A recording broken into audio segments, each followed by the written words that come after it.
시청자 여러분 안녕하십니까. 우리말 글 바로 쓰고 말하기 시간입니다. 오늘은 우려란 낱말에 대해서 알아보도록 하겠습니다. 이 우려도 사실은 우리가 그동안 걱정이나 근심이나 염려나 심려를 써왔는데, 그걸 적절하게 섞어서 써왔는데, 일본말 우려가 들어오고 난 뒤부터는 모조리 다 우려를 쓰고 있습니다. 그러니까 걱정한다, 근심한다, 염려한다, 심려를 끼치다, 여러 가지 뜻이 있는데도 우려로 다 써버리기 때문에 이 문제가 생기고 있습니다. 더 큰 문제는 우려를 명사로 써버리기 때문에 문장 자체가 해괴망청하게 되는 것이 큰 문제입니다.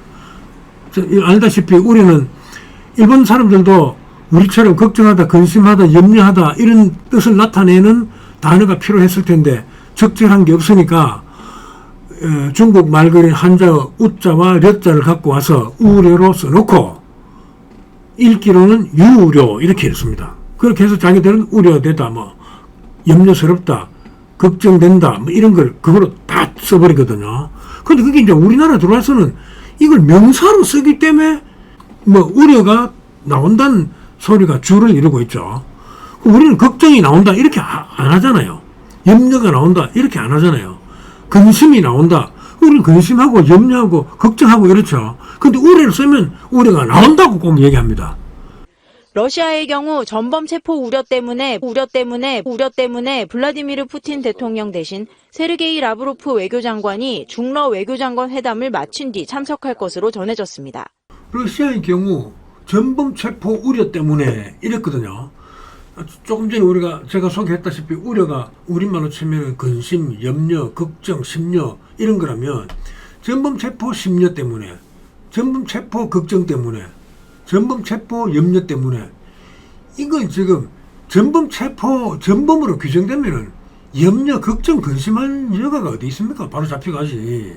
이건 아나운서가 이렇게 말하면 안 되는 것이고, 뭐 편집부에서 이렇게 글을 써줘도 안 되는 겁니다. 내용 보면 이런 거거든요. 자세히 설명하자면 러시아의 경우 푸틴 대통령을 전범으로 규정하고 체포할 수도 있기 때문에 이렇게 강력한 뜻이 전달되죠. 올바르게. 아니, 전범으로 체포할 걱정 때문에 그런 걱정 근심하고 있을 겨를이 어디 있습니까? 전범으로 규정되면 바로 잡히는 거죠. 그래 이렇게 하면 안 되고, 러시아의 경우 푸틴 대통령이 전범으로 몰려 체포될 수도 있기 때문에 대통령 대신 세르게이 외교장관이 참석했습니다. 이래야 마땅한 겁니다. 올바르고요. 세수 부족액이 59조 원에 이를 걸로 예상됐습니다. 정부는 나랏빚을 더 내지 않고 모든 가용 재원을 총동원한다는 계획인데 우려도 있습니다. 모든 가용 재원을 총동원한다는 계획인데 우려도 있습니다. 취재기자 연결해 보겠습니다. 이승은 기자. 이 우려를 명사로 써서 우려도 남습니다. 이렇게 말했습니다. 이렇게 하면 왜 안 되는가 하면 우려가 근심이나 걱정이나 염려나 심려라고 했는데 그걸 바꿔볼게요. 걱정도 남습니다. 근심도 남습니다. 염려도 남습니다. 안 되잖아요. 그 걱정이나 근심, 염려, 심려는 하는 겁니다. 그러니까 아이고 59조 원 모자라는데 어떻게 하면 좋겠노 해도 정부에서는 걱정하지 마십시오. 모든 가용재원을 총동원할 겁니다. 하는데도 걱정됩니다. 이래야 되죠. 그런데도 염려가 됩니다. 진짜로 이 우려는 우리 본연의 뜻을 갖고 썼는데 명사로 썼기 때문에 문제가 됩니다. 총동원할 예정인데도 걱정이 아닐 수 없습니다. 이렇게 해야 되겠죠. 국제사회의 경고와 우려에도 북한과 러시아는 김 위원장의 방러 기간 군사적 밀착 행보를 이어갔습니다.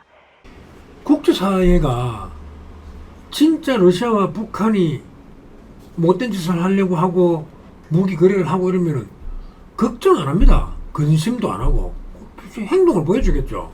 또는 어떤 법으로 제재를 하지.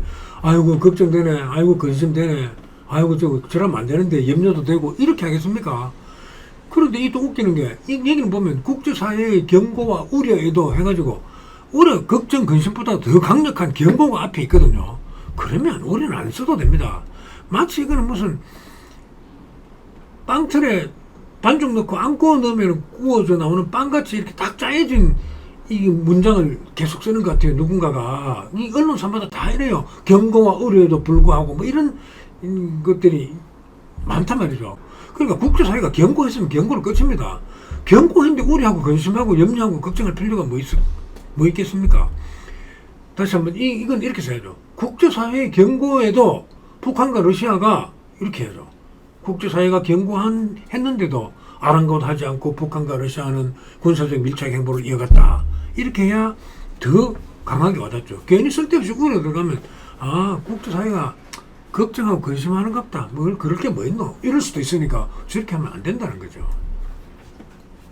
자극적인 보도를 자제해달라고 언론에 당부했습니다. 모범 범죄가 우려된다는 취지입니다. 이 잔혹한 범죄를 재판정이 다루고 난 뒤에 재판부가 방송사에다 요청하는 것들입니다. 이 잔혹한 범죄를 너무 자세하게 보도하지 마시오. 또 이걸 모방해서 따라하는 범죄가 일어날 수 있습니다. 하고 이 부탁하고 당부하겠죠. 그 부탁 당부는 정식적으로 요청할 수도 있습니다. 요구하고 공문을 보내서 자극적인 보도 자제하십시오. 모방하고 따라할 수 있습니다. 이렇게 할 수 있거든요. 근데 이걸 아나운서가 이렇게 합니다. 자극적인 보도를 자제해달라고 언론에 당부했습니다. 재판부가. 모방 범죄가 우려된다는 취지입니다. 그 재판부가 모방 범죄는 바로 범죄가 일어나는 건데 그걸 걱정하고 염려하고 근심하고 있겠습니까? 그러니까 저걸 모방 범죄가 염려된다는 취지입니다. 이렇게 하면 정말로 그 한심하게 보이니까 딱 염려 빼고 우려를 쓰는 것과 마찬가지예요. 우려는 무조건 대단한 뜻을 갖고 있어서 만사 형통으로 쓸 수 있는 것처럼 여기고 있는데 저러면 안 됩니다. 마땅히 이래야죠. 자극적 보도를 자제해달라고 재판부가 요청했습니다. 모방 범죄 때문입니다. 모방 범죄가 일어날 수도 있기 때문입니다. 이렇게 해야 올바른 보도 태도라고 할 수 있습니다. 본인에 대한 편향성 우려를 두고는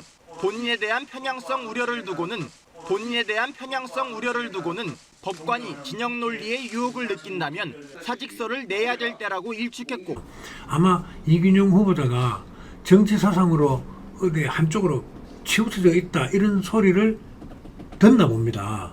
그러니까 자기가 하는 얘기가 만약에 내가 이리 한쪽으로 치우쳐져 있다면 법관으로서 자격이 있겠나, 사직서 써야 마땅하지, 이렇게 당당하게 이제 말했다는 것을 이제 아나운서가 말하는데 이렇게 말해요. 본인에 대한 편향성 우려를 두고는 법관이 진영 논리 의혹을 느낀다면 사직서 내야 마땅하지, 이렇게 했다는 건데, 이게 어떻게 우리가 듣는 사람이 알겠습니까? 이렇게 하면 안 되죠. 그럼 아나운서 이래야 됩니다. 자신에 대한 편향성을 두고는, 자신이 이제 편향되어 있다는 말을 두고는 이렇게 바로 들어가야죠. 그걸 염려하고 걱정하고 근심할 거야 아니잖아요. 누가 편향성을 염려하고 근심하고 걱정합니까? 편향성이 있으면 진짜 문제인데요. 그러면 자신에 대한 편향성을 두고는 내가 진영 논리 유혹을 못 느낀다면 사표 써야 마땅하지, 내가 그렇게 했습니까? 이런 강인한 뜻을 보여주는데 아나운서가 이렇게 말을 하면 안 된다는 거죠. 중복 합격자의 연쇄 이동과 이탈 우려 속에